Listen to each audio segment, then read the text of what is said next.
Dave, heading into a really busy schedule now, I suppose, in terms of Saturday, Tuesday over the next couple of weeks, but I suppose certainly compared to a month ago, you must feel like you're going into it in a pretty good place. A better place, as you say, a better place than a month ago. Obviously five games in 14 days, so big opportunity, but also big challenge, lots of travelling within that. But a chance for us to move forward. I suppose what we have to do over this period is manage the squad.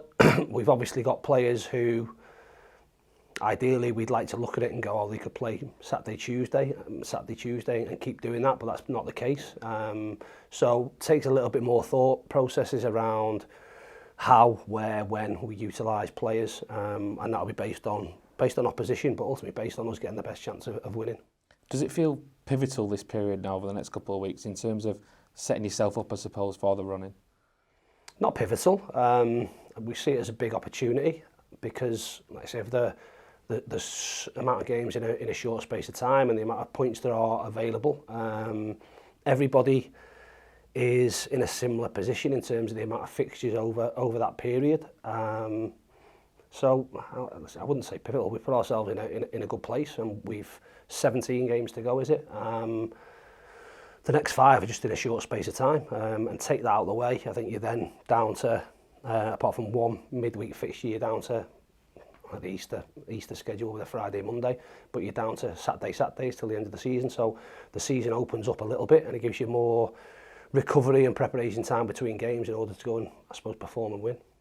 Externally, I suppose the view is always going to be on where you are in the table, how far clear you are of second, of fourth, but internally I know you always work towards a points target that you set at the start of the season and how close you are to that. I don't expect you to tell us what that points target is, but are we certainly on track in terms of where we are right now? Yeah, we're bang on track. In terms of a points target, I don't think it's rocket science to work out where you need to be. If I'm sat here now, and I suppose every single team that are in the position that we're in, or just below us or around us, if you get over 80 points, then you've got a good chance.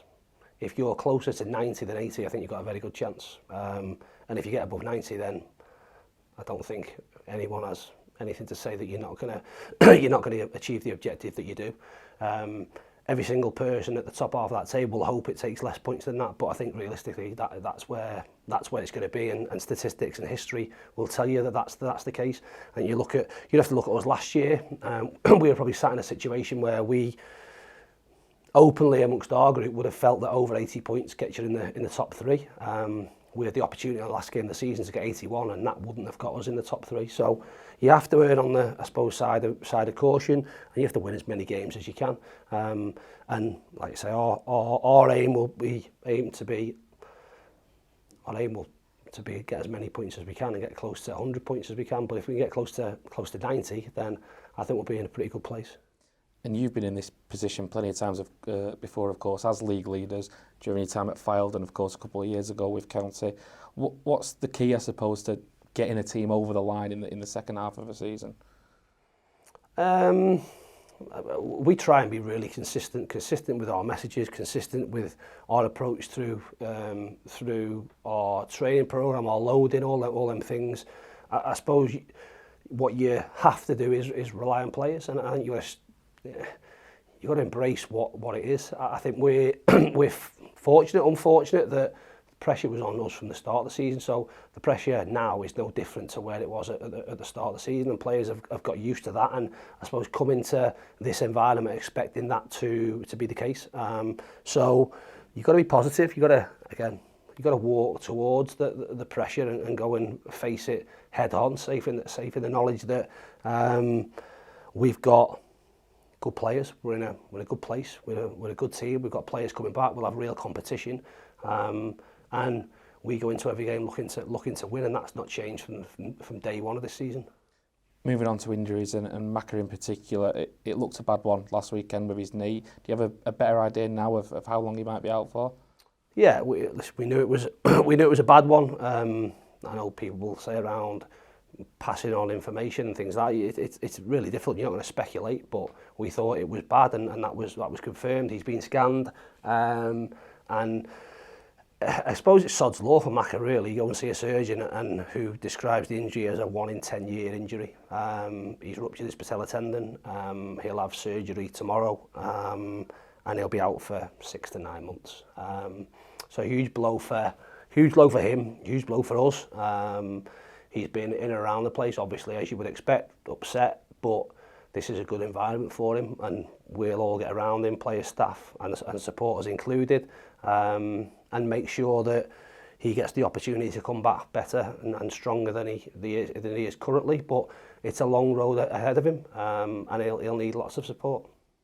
Yeah, and I suppose going down that player care route, how do you get him through that? Obviously, you've had the similar situation with Rydell and Stretz this season. From your point of view, from a player welfare point of view, how do you sort of manage that for them? Everyone's different, and everyone will go about things in different ways. I suppose from our perspective, listen, they couldn't be at a better place regarding the club and how they're looked after and how Mark deals with these situations with players.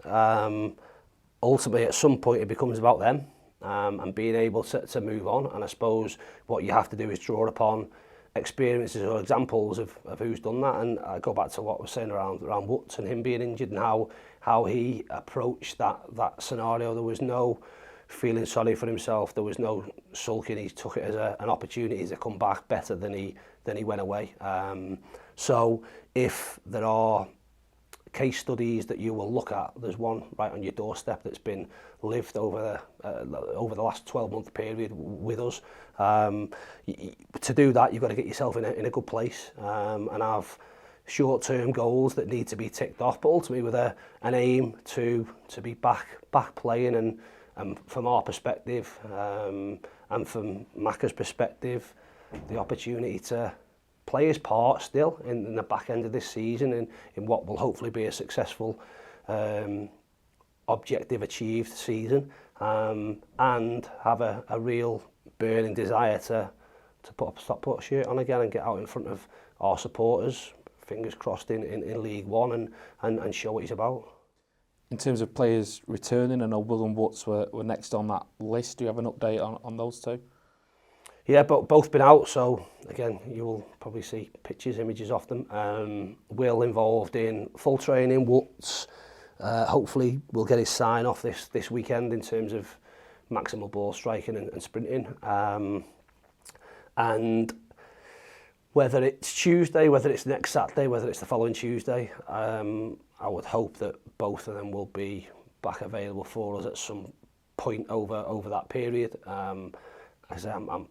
Although we go into this weekend and a Tuesday to follow with some players that we have to be careful about, I would hope not to be in a position where we have to rush them back or force them back. But I think safely, I would hope that Tranmere game for both of them would be a realistic target. Maybe Tuesday with Will, but again, we don't want to put anyone in a situation where we may risk after what we've gone through to get them back.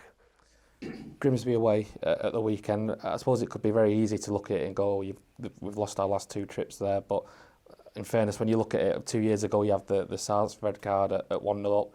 Last season you have players turning up really ill on the day, so you've had to deal with your fair share of adversity when going there the last couple of times. We have, but we haven't won. So there's always going to be adversity in football, isn't there? You have to get over that, and there'll still be a burning desire to go there and win. And as was the case, or has been the case with other games this season where we've not won for a certain amount of time at a certain ground, to go and correct that stat and right the wrong, if you like. So that's where we'll be at. They've had their problems this season. They've had changes, obviously, in terms of new manager going in, some new personnel for them, and not writing off this season, but being stable, and I suppose looking towards next season and looking towards a change in style and how they carry that out. So we know it'll be a tough game because it's a tough place to go. They've had a good result last weekend, although again, watching the game, probably should have won, which they didn't, but they got a clean sheet on the back of conceding lots of goals previously. So we've got to be right at it. It's like I say, we're coming into a tough schedule. in terms of fixtures, repetitive and some travelling involved in that, and Saturday's a tough trip, and one that we know we have to be bang on. If we can produce similar as what we did in our last away game, then we'll be a problem for any team we play against. If we drop below them levels, then we obviously give other teams opportunities. We want to make sure that's not the case. Appreciate your time, Dave. Thank you. You're welcome. Cheers. Thank you.